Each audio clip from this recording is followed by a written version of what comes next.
Once former pupils began comparing memories, further examples of slippering across the hand appeared.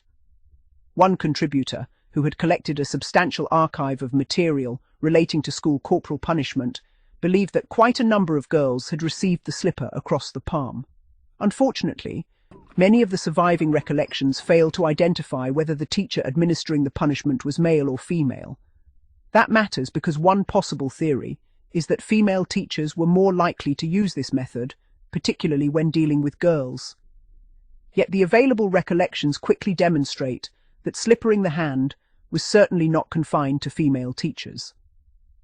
One former grammar school pupil recalled a male history teacher who used the slipper across boys' hands.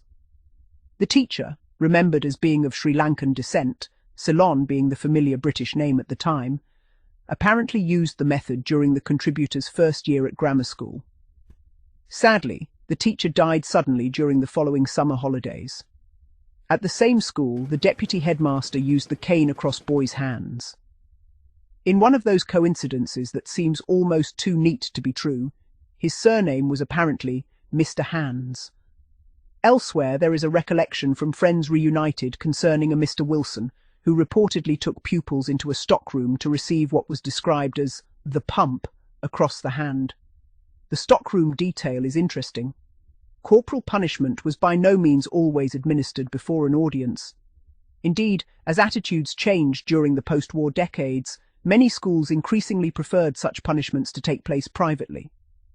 Taking a pupil into a stockroom, office, or empty classroom served several purposes. It removed the punishment from the spectacle of the classroom and prevented other pupils from turning it into entertainment. It also reduced the embarrassment of the pupil. Other contributors remained completely unfamiliar with the practice. One remembered seeing rulers brought down across pupils' hands, but never a slipper. At his school, the plimsoll was associated exclusively with punishment across the seat of gym shorts, particularly in PE. He had experienced this himself and remembered boys being required to touch their toes while the gym teacher administered the punishment. Another former pupil had similarly never encountered the slipper across the palm. His memories involved punishment from his father, uncle, and various schoolmasters, all of whom used the slipper in the conventional manner across the bottom. Such sharply contrasting recollections are revealing. There was no universal British experience of corporal punishment. Even familiar phrases such as "getting the slipper" can therefore be misleading to the modern reader. For one pupil, getting the slipper meant holding out a hand. For another, it meant bending across a desk. For another, it meant touching the toes in the gym. And for many pupils, it meant nothing at all, because their particular school or teachers did not use the slipper. What appears at first to have been an eccentric practice at one Birmingham school, therefore begins to look more like a minor but genuine variation within the complicated traditions of British school discipline.